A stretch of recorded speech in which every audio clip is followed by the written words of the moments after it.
Alô pessoal, mais uma vez aqui com você fala Valdeir Carvalho. É sempre muito bom nós estarmos juntos aqui pelas nossas redes sociais, sempre falando sobre futebol, falando aí sobre as emoções do esporte.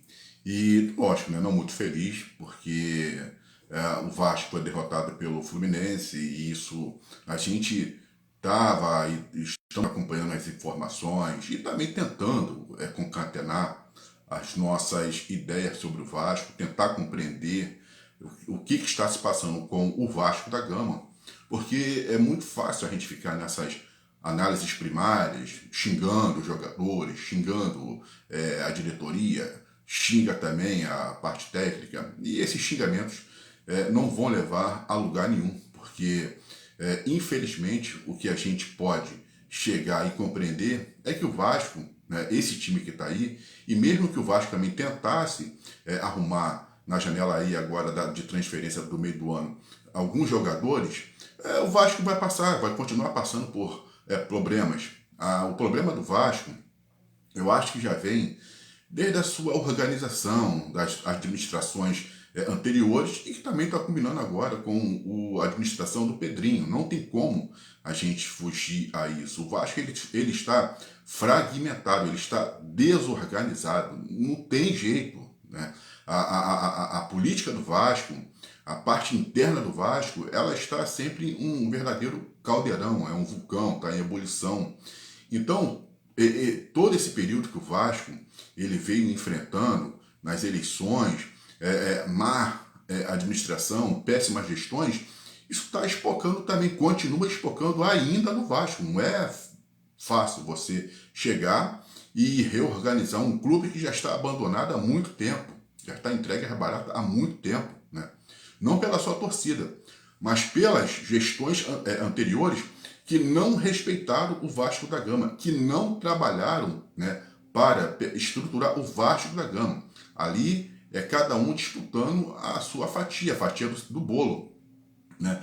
Ali é a política do quanto pior, melhor, para que uns e outros possam aparecer.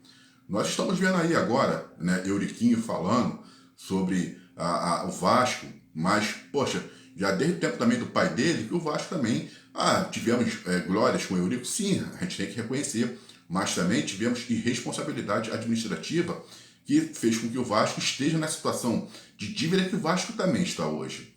Então, isso ele nunca falou, agora quer falar. Então, isso é ruim para o clube, isso é muito ruim para o Vasco. Tivemos Jorge Salgado, tivemos o Campelo, Roberto Dinamite, que infelizmente pode ser o maior ídolo do Vasco, mas teve uma gestão também complicada no Vasco, uma turbulência muito grande. Então, e o Vasco não consegue se reerguer, ele não consegue se reestruturar. O Vasco não tem paz, o Vasco não tem sossego, o Vasco não tem ninguém que chegue assim, poxa, olha, vamos separar isso daqui, tirar, vamos dar uma respirada, vamos dar um tempo agora, vamos todos se unir, vamos nos reorganizar aqui, todo mundo fazendo a sua parte. Poxa, para poder reerguer, não é nada disso. Ali é o quanto pior, melhor. Eles não querem nem saber de torcida, eles não querem saber do Vasco, eles não querem saber de nada. Eles só querem saber deles. Então, quer dizer, e o Vasco se encontra nessa situação que está aí. Então, não tem o que esperar do Vasco. É torcer para o Vasco não ser rebaixado. A única situação que nós temos que fazer é torcer para que o Vasco não seja rebaixado. E aí sim, para o próximo ano, se comece um novo ciclo, né? Uma nova gestão, porque eu não falo nem mudança de presidência, não. Eu também acho que essa mudança de presidência prejudica muito o Vasco, a não ser se realmente for uma pessoa que tem responsabilidade com o Vasco, e seja vascaíno, que queira o bem do Vasco. Agora, ficando mudar, né? Mudando aí por mudar, não dá, porque aí começa um novo trabalho, um novo processo, um novo ciclo, e a gente também, os jogadores ficam perdidos. Então, quer dizer, continua a bagunça, e essa bagunça ela tem que parar no Vasco da Gama. O histórico do Vasco, já são anos e anos e anos e anos que o Vasco vem sofrendo. O Vasco não consegue, mas não consegue, desde 2012, o Vasco não consegue ficar na parte de cima da tabela do Campeonato Brasileiro. O Vasco, quando entra para disputar, sempre, ele nunca, né, é o protagonista, sempre é um coadjuvante. Isso não pode mais continuar. Né? A gente está vendo agora aí o jogo do Flamengo com o Palmeiras, é triste ter que falar isso, né? Sobre o arquirrival, o rival, porque acho que hoje o maior rival mesmo do Flamengo, nacionalmente falando, é o Palmeiras. O Flamengo foi lá e derrotou o Palmeiras por 2-0, jogando dentro do Allianz Parque, na casa do Palmeiras. E jogando, né? E foi um futebol pegado, é um futebol, os caras têm muita correria, tanto o Palmeiras quanto o Flamengo, é muita força física, é muita vontade, é muita determinação. Os caras não desistem, saem com lançamento. Algo impressionante, um troço impressionante. É tão impressionante que até a minha esposa aqui, a Amanda, quando saiu o segundo gol do Flamengo, ela falou, porra, parece que os caras têm impacto, entendeu? Parece que os caras têm impacto, mas não é que os caras têm impacto. É que os caras correm mesmo, os caras são determinados. Então, se a gente pega o time do Flamengo, o time do Vasco, você olha assim, esse time do Flamengo é o mesmo time que começou lá em 2019, não o mesmo, né? Mas a mudança é muito pouca. Mas se for pegar igual você falar do Vasco, porque o Vasco é o mesmo desde 2023, são jogadores que já estão, né? Já estão cansados, tem essa questão por estarem mais velhos, os jogadores do Flamengo estão também estão mais velhos, estão desde 2019 aí ganhando competições, disputando, os caras estão ali como protagonistas, mas o preparo físico dos caras impressionante, os caras estão correndo, mas correndo mesmo, é uma determinação, é uma força, aí vê agora esse Felipe Luiz conseguiu dar uma ajeitada, arrumar o time, você vê o time com pegada, o time não desiste das jogadas, né? Diferentemente do Vasco, qualquer coisinha, o Vasco já está abrindo o bico, os jogadores, para você ter uma ideia, os jogadores do Palmeiras, os caras caem, os caras já levantam rápido, os caras não tem aquele negócio de ficar ali fazendo cera, rola para um lado, rola para o outro, o Flamengo também está com isso, já sai, os caras estão caídos, e os caras estão fazendo a jogada, pô. Foi o mesmo lance lá no Vasco da Gama contra o Fluminense, do John Arias. Pô, o lance que originou o primeiro gol do Fluminense, porra, o John Arias vem pela a lateral esquerda, tem 3, 4 jogadores em cima dele, ele caído, pô, ele luta pela bola, ele, porra, levanta, cai, os caras trombam e ele vai dando as trombadas dele também, faz o cruzamento, aí o outro jogador do Fluminense pega pela lateral direita, dá o chute, Léo Jardim espalma, né? Defende e bate no... Mas você vê, se é um jogador do Vasco, caiu, já fica deitado, pô. Fica deitado e tem alguém vir com o despertador para falar, levanta, cara, levanta. O John Arias não, pô, o cara tá ali caído no chão, os caras em cima e tal, o cara lutando, o cara tá brigando, o cara tá buscando espaço, o cara tá buscando ali um meio de sair daquela situação, saiu, ainda fez o cruzamento no que acabou originando o gol do Fluminense. Ou seja, é personalidade, é determinação, é força, é garra. Pô. Coisa que o Vasco não tem. O Vasco não tem garra. O Vasco é um time morto. Morto. Você olha o Vasco, é irritante ver o Vasco jogar. Saída de bola do Vasco, horrorosa, é horrorosa. Dá medo quando o Vasco começa a sair com a bola. O domínio, os cruzamentos, as participações. Os jogadores do Vasco não conseguem dar uma arrancada. Os toques de bola tem que ser em 2, 3 tempos. Aí já mata toda uma jogada. O Vasco é um bando. Não é que a gente queira esculachar, mas é um bando. Os caras, poxa, já estão juntos, né? Já faz aí um bom tempo. Aí trocou o técnico, tirou o Carille. Aí, não, mas o Carille, Pedrinho, Felipe, teve aquele português, Ramon Dias, meu Deus do céu, e ninguém consegue dar jeito no Vasco. Ninguém consegue dar jeito no Vasco. Fernando Diniz vai ter dificuldade. Ele não é mágica, ele não vai conseguir fazer mágica, entendeu? Com esse time que está ali, a não ser se ele subir a base, né? Chegar ali, pega ali uns 4, 5, 6 jogadores da base, ó, vamos aqui, começar a trabalhar o garoto, pega lá o GB, pega não sei mais quem, vai pegando, sobe, para tentar dar um upgrade no Vasco, porque com esses jogadores ali, não tem condições, pô, não tem condições. Ontem, fora o lance do Ryan, né, que ele, poxa, perdeu, se é ali um Romário da vida, um Edmundo, porra, teria dado um toque por cima, né, do Fábio e teria feito o gol, ou que seria o segundo gol do Vasco. Ryan consegue roubar uma bola, recuperar uma bola, sai em profundidade, quando chega ali frente ao Fábio, ele vai dar o chute, pô, bate na perna do Fábio. Se é um jogador com muito mais inteligência, ele dá um toque por cima, pronto, acabaria. Seria, a não ser se o jogador do Fluminense defendesse. E o Vasco também, o que ele não tem é sorte. Né? Ele não tem sorte. Porque aquele chute do Ryan de fora da área, praticamente, do mesmo local que o Guga bateu, ela explode no travessão, você vê que ela explodiu, o Fábio ficou escutando os pocar da bola durante um bom tempo do jogo. E aí lá vai o Guga, aos 42 minutos, dá um chute também, a bola vai lá na gaveta. Além de tudo, o Vasco não tem sorte, né? Mas o Fluminense jogou muito mais do que o Vasco. Isso aí a gente não pode, né? Teve mais determinação do que o Vasco. Então, quer dizer, não tem condições. A gente quer se animar, a gente vai se empolgar, vamos assistir, a gente quer ver, né? Porque também foi bom de ver o Vasco e Fortaleza. Mas, e outra coisa, o Vasco não tem poder de reação. Outra coisa que desanima, tomou o gol, acabou o Vasco. O Vasco, tudo bem, levar gol é até normal, gente. Beleza, tanto é que o Fluminense, o Flamengo, venceu o Palmeiras por 2-0. O Palmeiras é um time muito bem, e dentro da casa do Palmeiras. Então, o Palmeiras é um time muito bem treinado, muito bem armado, um time veloz, tem muita força, né? Agora a liderança do Palmeiras está aí a 1 ponto do Flamengo, mas o que acontece? Mas você, tudo bem, não se teve o poder de reação ali do Palmeiras, que era esperado ter, né? Pelo menos o Palmeiras também perdeu um pênalti, né? O Piquerez foi lá, bateu, o Rossi acabou pegando o pênalti do Palmeiras, mas o Flamengo, o Arrascaeta joga pra caramba, cara. O cara consegue fazer jogadas, dribles, pô, ele que foi o responsável pelo sofrer o pênalti. Os caras são determinados. Mas o Vasco, nem poder de reação o Vasco tem. Tomou um gol, acabou, irmão. Acabou o Vasco. Antigamente a gente sabia, se pudesse fazer até 2 gols no Vasco, porque a gente sabia que o Vasco poderia virar. Tanto é que antigamente se dizia, é muito difícil de bater o Vasco, né? 2-0 não estava garantido. Você tinha jogadores que tinham poder de reação, disposição, né? Podia botar ali, porra, tanto é que a final da Mercosul, o Palmeiras estava com 3-0, o Vasco virou para 4-3, o Vasco já fez viradas sensacionais, mas você tinha jogadores com personalidade, né, com determinação. Agora tem um bando. Então, o Vasco tomou.